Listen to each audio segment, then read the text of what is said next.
Takriban miaka minne ambayo amehudumu kwenye kikosi cha wekundu wa Msimbazi Simba, Kibu Denis Prosper hatimaye ameumaliza mwendo wa yeye na wekundu wa Msimbazi Simba.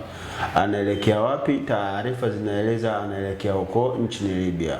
Tunaenda kutazama ni kitu gani ambacho Simba Sports Club watakimisi baada ya kuondoka kwa Kibu Denis Prosper. Hii ni The Golden Boot. Mimi ni Rusamo Hamisi Rusamo, niko na Leopard John.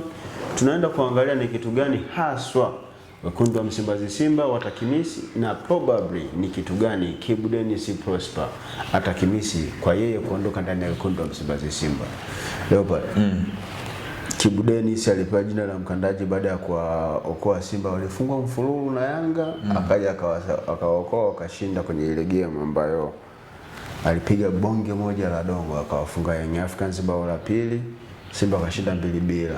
Toka siku hiyo akapewa jina la Kibu mkandaji. Mwendo wake na wekundu wa Msimbazi Simba umemalizika. Anaelekea inatajwa Al Ittihad ya Libya, Al Nassr ya Libya. Kibu Denis alikuwa ni mchezaji wa aina gani na kuondoka kwake kunaacha pengo gani ndani ya kikosi cha Simba? Ya kwanza mimi naona kwa upande wa Simba wamefanikiwa kwa sababu walichokifanya Simba ni biashara, na always kwenye biashara lazima utaangalia kile ambacho kinakunufaisha wewe. Mpaka sasa hivi klabu ya Simba imeshafanya biashara kama 3 kubwa. Kwa maana amemuuza Jean Charles Ahoua, amemuuza pia Steven Desemukwala, and then amemuuza Kibu Denis Prosper. Kwa hiyo unaangalia ni moja kati ya mafanikio kwa klabu kufanya biashara kwenye katikati mwa msimu. Lakini unaangalia, binafsi yangu naamini haukuwa wakati sahihi wa Kibu Denis kuondoka ndani ya Simba. Yani unaweza kusema kwamba Kibu ameondoka muda ambao alichelewa kushuka stedini. Ule msemo wa kwamba mtu mchezaji mzuri anajua wakati wa kushuka stedini, kwa Kibu Denis Prosper kwake umekosekana. Kwa maana Kibu alistahili kuondoka takriban hata kabla msimu haujaanza, kutokana na kile ambacho kilikuwa kinaendelea yeye na klabu, kwa sababu kuna kitu ambacho kilikuwa kinaendelea na kila mmoja alikuwa anaona. Kibu huyu kuna kipindi alikuwa amegoma kucheza ndani ya klabu ya Simba takribani kwenye mechi kadhaa hivi, kutokana na ile sakata lake kwamba la kwenda kufanya majaribio nchini Norway na kuweza kutoongea na uongozi wa klabu. So unaona kwenye wakati kama ule ambapo alikuwa anapitia kipindi kigumu, ndio ilikuwa wakati wake mwenyewe kuweza kuiaga timu ya Simba Sports Club. Lakini kwa sababu Simba ilikuwa inamhitaji kwa wakati huo, basi wakaendelea kumng'ang'ania. Lakini by the way, Kibu ni miongoni mwa wachezaji ambao kwenye klabu ya Simba walikuwa wanachangia pakubwa. Unaangalia Kibu jinsi ambavyo anacheza, tunafahamu styling playing yake kwamba ni mchezaji ambaye ana nguvu, ana kasi, muda mwingi atakuwa anakimbia maeneo mengi ya uwanja. Na faida nyingine ya Kibu sio abiria kiwanjani, na Kibu ni mpambanaji. So ukiwa na mchezaji kama Kibu, unakuwa una advantage ya kuwa na mchezaji ambaye anakupambania klabu kwa sehemu moja ama nyingine. Yeye huwa haenjoy kushambulia tu pekee, bali pia kwenye eneo la kukaba amekuwa anakuofa. Mimi nafikiri kumbukumbu kubwa ambazo mashabiki wa Simba watamkumbuka Kibu Denis Prosper, kwanza ni kama ulivyosema kwenye mchezo wa dabi ambapo Simba alishinda bao 2-0, mabao ya Enock Inonga Baka pamoja na yeye Kibu Denis Prosper yaliipatia Simba ushindi kwenye ligi kuu ya NBC Premier League, ambako alimfunga Yanga bao 2-0. Kibu alifunga goli zuri ambalo lilipatia mashabiki wa Simba furaha. Lakini pia kumbukumbu yangu ya pili ambayo nafikiri mashabiki wa Simba watakuwa wanamkumbuka vyema ni katika mchezo dhidi ya Sex Faxene, mchezo ambao ulipigwa katika uwanja wa Benjamin Mkapa ambao Simba alishinda bao 2-1. Goli la jioni la Kibu Denis Prosper likiipatia Simba alama 3 ambazo zilisaidia kwenda katika hatua inayofuata kwa maana robo finali, na Simba mpaka kwenye msimu uliopita walifika katika hatua ya finali. Lakini by the way, amekuwa ni mchezaji ambaye ana mchango mkubwa kwenye kikosi cha Simba, though kumekuwa na maneno mengi kwamba hafungi kwenye msimu, hafungi kwenye kila mchezo, lakini mchezaji ambaye unaona kwa aina ya wachezaji wa Simba alikuwa ana kaliba yake ya peke yake. Ndio maana unaangalia kila mwalimu alikuwa anapita kwenye kikosi cha Simba alikuwa ni mchezaji ambaye anamtegemea. Compared sasa hivi amekuja mwalimu Steven Becker, alikuwa anamtumia kwenye eneo la kushambulia hasa. Lakini by the way, ni pengo kwa upande wa Simba kwa sababu ukiangalia Jason Soa bado anatumikia adhabu yake ya mechi 5 kwenye ligi kuu ya NBC Premier League. Selemani Mwalimu yeye mtabakia kama mshambuliaji kiongozi. Samba pengine asaidiwe na mtu kama vile bwana mdogo Baraka Mwangosi. Lakini pia nani Sete Oura anatajwa kwenye ile nafasi anaweza akacheza. Of course, kwa hiyo unaangalia watakuwa wanamisi hiyo huduma ya Kibu Denis Prosper. Lakini by the way, Al Nassr ya nchini Libya, mimi naamini amechukua kitu sahihi, kwa sababu jinsi ligi za Afrika ya Kaskazini zinavyocheza, Kibu Denis Prosper I think anaweza kazimudu, kwa sababu ni ligi ambazo zimekuwa zinaenda sana na kasi muda wote, zimekuwa zina ushindani wa kutosha.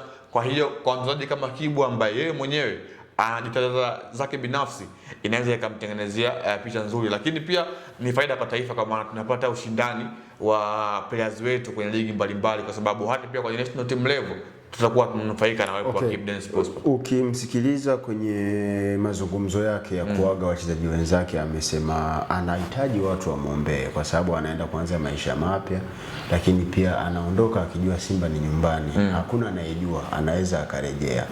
Haya maneno ya kwamba anaondoka akijua Simba ni nyumbani na anaweza akarejea, yanaashiria nini? Kiukweli Kibu Denis Prosper na Simba ndio imemtambulisha Kibu Denis Prosper kwenye yani kwenye ulimwengu wa soka wa kimataifa. Simba ndio imemuuza Kibu Denis Prosper kutokana na kile ambacho alikuwa anakifanya. Nakumbuka mchezo wa Simba dhidi ya Al Ahly Tripoli, Simba ina qualify group stage. Miongoni mwa wachezaji ambao walifanya kitu kikubwa alikuwa ni Kibu Denis Prosper. Nakumbuka pia kwenye huo mchezo wa dabi ya Kariakoo, Young Africans anamfunga 5-1 Simba. Miongoni mwa wachezaji ambao walionekana kama walikuwa wanauwai kwenye ule mchezo alikuwa ni Kibu Denis Prosper, kabla ya kutoka kwa kuchezea Mazambi na Djigui Diarra kwenye ule mchezo, na baadaye tunaona timu ilivyokuwa inalemewa. Lakini by the way, unaangalia Kibu ametokea Geita Gold kabla ya kujiunga na Mbeya City na baadaye ndio Simba, lakini huko kote sidhani kama angefahamika kama ambavyo amefahamika akiwa na Simba Sport Club. Ukubwa wa Simba umefanya kumtangaza Kibu Denis Prosper, na yeye kwa kuheshimu hicho, kwa kuwa nafadhili, akaamua kuzungumza kwamba klabu ya Simba ni sehemu yake ya nyumbani, na ni wazi Simba ndio imemtambulisha Kibu Denis Prosper, hata pia kufikia sehemu pia anakuwa ni sehemu ya national team collapse kwenye michezo mbalimbali ambayo tumekuwa tunashiriki kwa sehemu moja ama nyingine. Kulingana na the way ambavyo Steven Barker amekuwa akimtumia kama central striker, uwepo wa Jonathan Soa na Mwalimu haujatosha kumshawishi Steve Barker aweze kuwatumia hawa, na ameamua kumtumia Kibu Denis Prosper. Lakini kwenye wakati ambao bado anaendelea kuijenga timu, Kibu Denis anaruhusiwa na uongozi kuondoka ndani ya klabu ya Simba.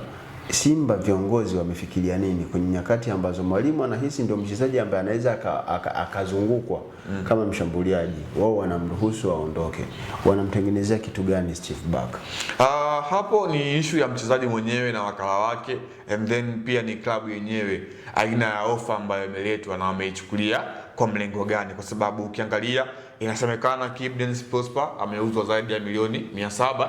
Ukiangalia sodi la mchezo kwa sehemu moja ama nyingine, lazima ulichukulie poa kwenye hilo dili. Lakini unaangalia kwa upande wa Simba, Kibu Denis Prosper kimsingi, ukitoa msimu huu, misimu mingine nyuma alikuwa hatumiki katika hilo eneo, kana kwamba alikuwa anatumika katika mawinga pembeni. So unaangalia kwa wakati huu Simba wamekuwa wana huo utajiri kwa wakati huu. So Mwalimu akaona mchango wake, kama nilivyozungumza awali, ni mpambanaji, ana hiyo fighting spirit kiwanjani, ni mchezaji ambaye anajitoa kwenye timu, akaamua pia kuwa sehemu ya kikosi, kwa sababu ukiangalia katika eneo la kushambulia, tazama mechi iliyopita Simba na Petro, aina ya ile tunasema ni ile Simba walijaribu kufanya high pressing. Kibu ni mchezaji ambaye kwenye huo mfumo atakuwa anakuofa kwa sehemu moja ama nyingine, kwa maana timu iko na mpango wa kukabia juu, Kibu atakuwa anakuofa kwa sehemu moja ama nyingine. So amekwenda kujiunga na Al Nassr, ambayo kimsingi Al Nassr ana mshambuliaji kama Steve Dese Mukwala